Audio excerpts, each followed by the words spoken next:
My name is Ruthie Maloney, and I'm Yurok Navajo.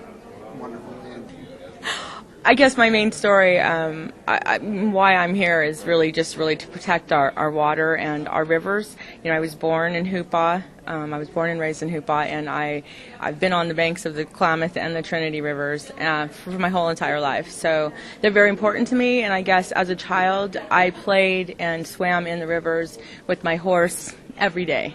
So I guess that's really where my stories are. I guess starts is that as a child I fished and got to play in the water, and today with the blue-green algae, it's unsafe for animals and children to be out there swimming in the river. So I look at it like, you know, my childhood memories that I had on the river are no longer it's no longer safe to play on the river. So I guess that's really my story in a sense, is that it's important that I protect it from my children's children, and hopefully someday the water will be clean enough for us to swim and conduct our ceremonies like we used to in the past.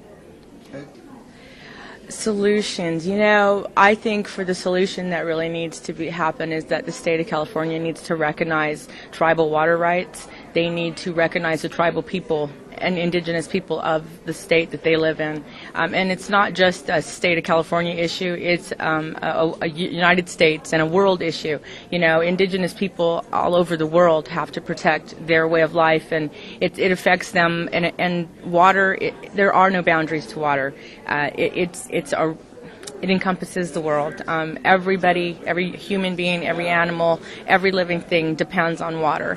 So I think the solutions, it's not just the California, it's the world at large need to come to an understanding that, you know, without water we will cease to exist, animals will cease to exist, and this is a global problem, not just state of California or Arizona. Like I said, water doesn't have any boundaries, and I liked how he one of the speakers had mentioned that. You know, the rain that we have could have came from Japan. You know, it's a cycle. It's a perpetual cycle, and life is just all around us, and I think we need to remember that. Cultural aspects of our ceremonies that we conduct are all along the banks of the river, but I think our main staple in our livelihood is our salmon. We are fish people. We are the fish people, you know, we are part of them.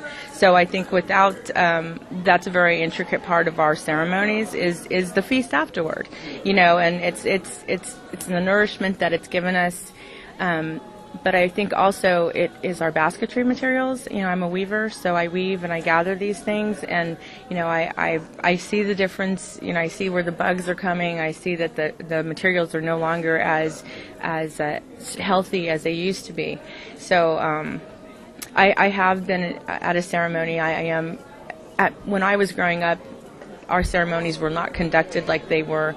And they're coming back now. So I was raised without traditional knowledge. So I'm as I get older, I've tried to gain some of that knowledge, and I've been lucky. I have a teacher, my basket teacher, Susan Burdick. They call her Tweet.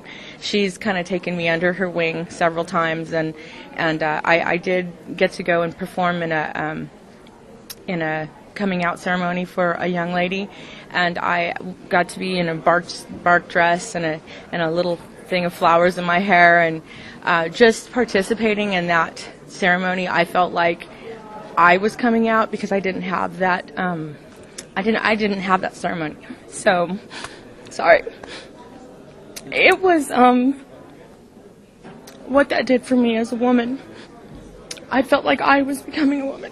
So I think it's very important nowadays that people continue our traditional ways. And it was conducted by a river. So it was in the moonlight, in the river, and you can't change things like that. You know, that's something that everybody needs to experience. Sorry. Anyway. That made a big difference in my life. It really did. I think after that moment in time, I really became to see how important our cultural and our traditional values are. You're all here, my close relatives. I'm Chris Peters. I'm the president of the Seventh Generation Fund, and I'm Pulikla, Pichikla, or Yurak or Karukara, depending on where you're at on the river. Here it talks about planning for 6 months. The fundamental concepts of Seventh Generation Fund is that in each of our deliberation, we consider its impact on 7 generations from today. And that philosophy is rooted in many of our tribal cultures and traditions, that we're not looking for today, that we're looking way ahead in our decision making. And it certainly is apropos for this conversation on water. And tonight is we're going to do some water stories. So let me try to kick it off with the water story.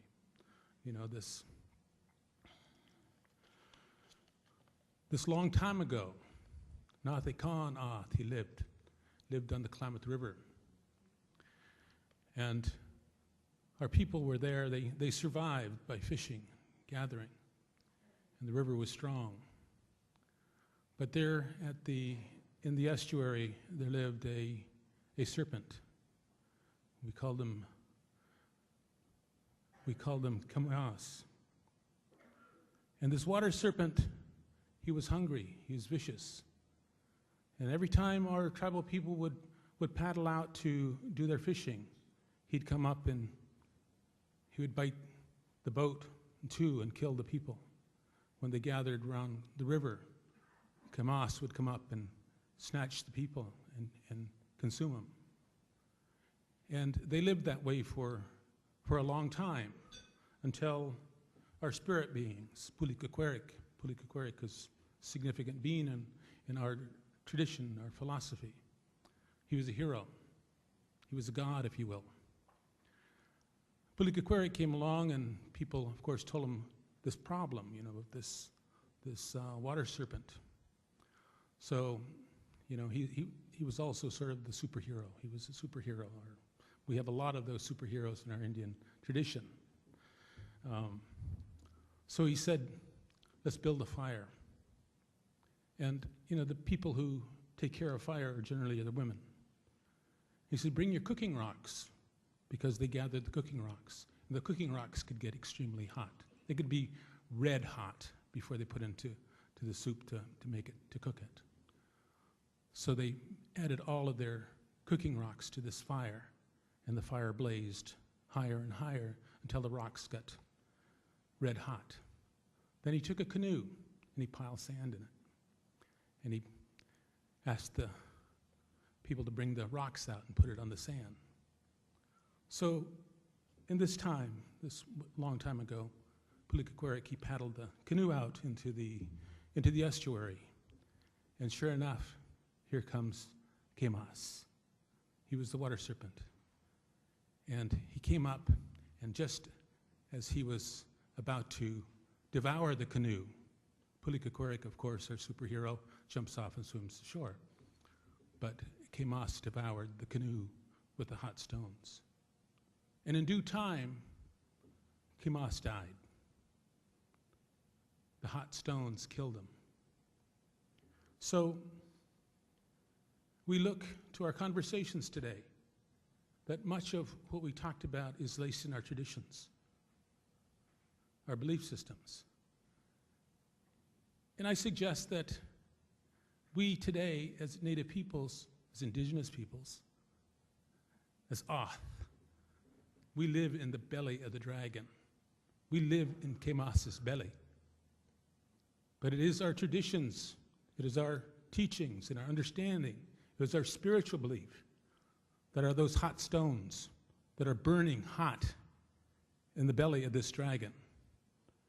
And they'll burn, and they'll burn, and eventually they'll kill the dragon. So much of the conversation today is optimistic, that our traditions are alive, are strong.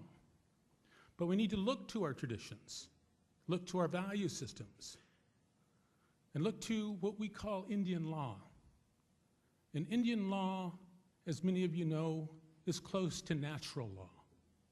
And natural law protects the mother, keeps things in balance. And at home, we have traditions, we have ceremonies to help set that balance, keep that order. But that's natural law. But humans today, they have breached natural law. They have breached it in such a way that Mother Earth is going to reach out and slap us. And she's going to slap us hard because she's unforgiving and she's relentless. We have breached natural law. Most of the environmental systems in the world are in a status of overshoots. Certainly, global warming is upon us. The Earth is warming. The Earth is warming because we violated natural law. We violated Indian law. And we're going to suffer some consequences for that.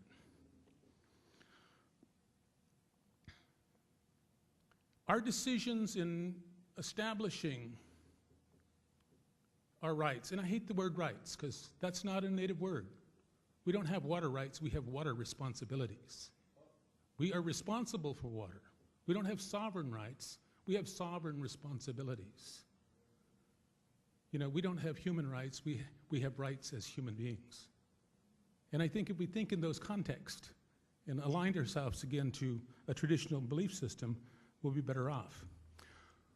But those decisions we make, they're more than legal decisions, they're more than political decisions, they're more than legislative decisions. Because in native thinking, native understanding, we know that if we make a decision that is in violation of native rights, native law, Indian law, if we make those decisions, it's going to come back on us. And if it doesn't come back on us in this generation, it'll come back on our grandkids, our great-grandkids, or their grandkids.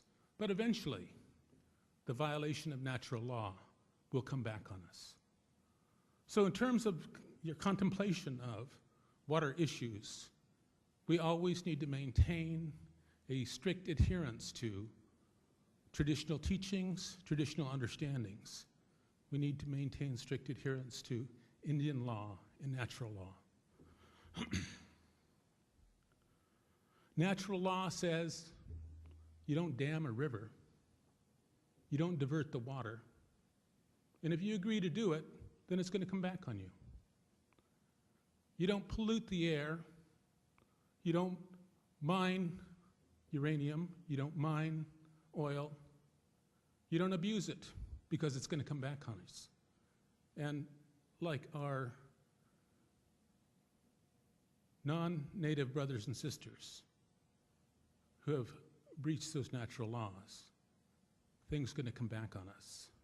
And they're going to come back on us hard. We need to look past, in terms of global warming, hanging on to our water systems. We need to look past that to how do we survive? Because things are changing rapidly. You know, certainly our message to Obama, and we've worked with several of the tribal leaders who are visiting with him tomorrow, to make certain that when our delegations goes to Copenhagen, that they stay there until there is a worldwide commitment to address climate change, a worldwide commitment that says we have to maintain at the minimum 350 parts per billion of carbon in our atmosphere. If we don't do that, then we're straightening the proverbial deck chairs on the Titanic. Things are going to escalate. Already in Alaska, you know, there's at least 28 villages that are impacted by falling into the ocean. In 10 years, that number is going to increase to 178. They're feeling it immediately. You know, certainly it's not at our doorstep yet, but it will be. And I think in terms of looking at water issues, you know, we need to make sure that it's unobstructed, that they're well established, and that we take care of those as a responsibility.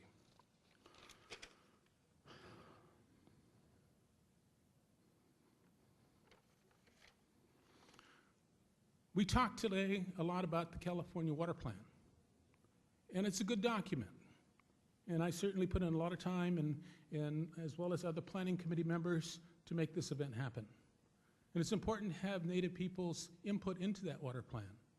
But it's a plan. There's no authority to it.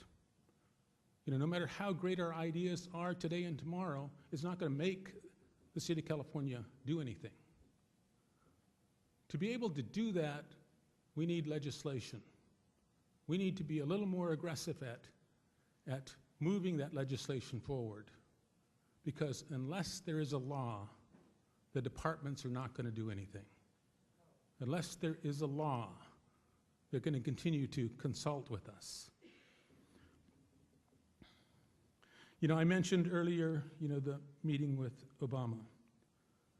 Another important issue that we've been trying to move with tribal leaders is certainly the adoption of the United Nations Declaration on Indigenous Peoples. You know, and we talked about free and prior informed consent.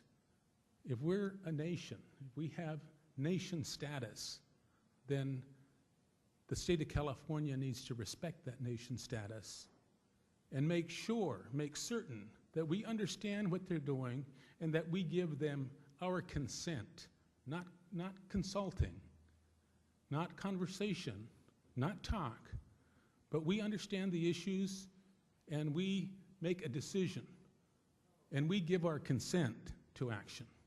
And that's a nation-to-nation responsibility. But certainly the United States needs to pass that Declaration on the Rights of Indigenous Peoples. Equally important is each of our tribes in California and throughout the nation need to pass that declaration as well. It's hard for us to ask the United States government to take that action if we haven't taken it ourselves.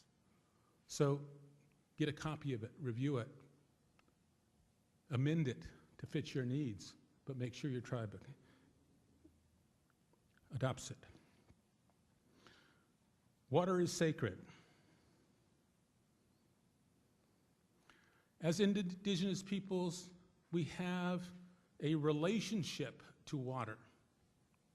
And, you know, our work with the Hopi issue that my sister mentioned earlier. You know, their leadership talks about a phenomenon that opened my eyes. That relationship is that water is our ancestor.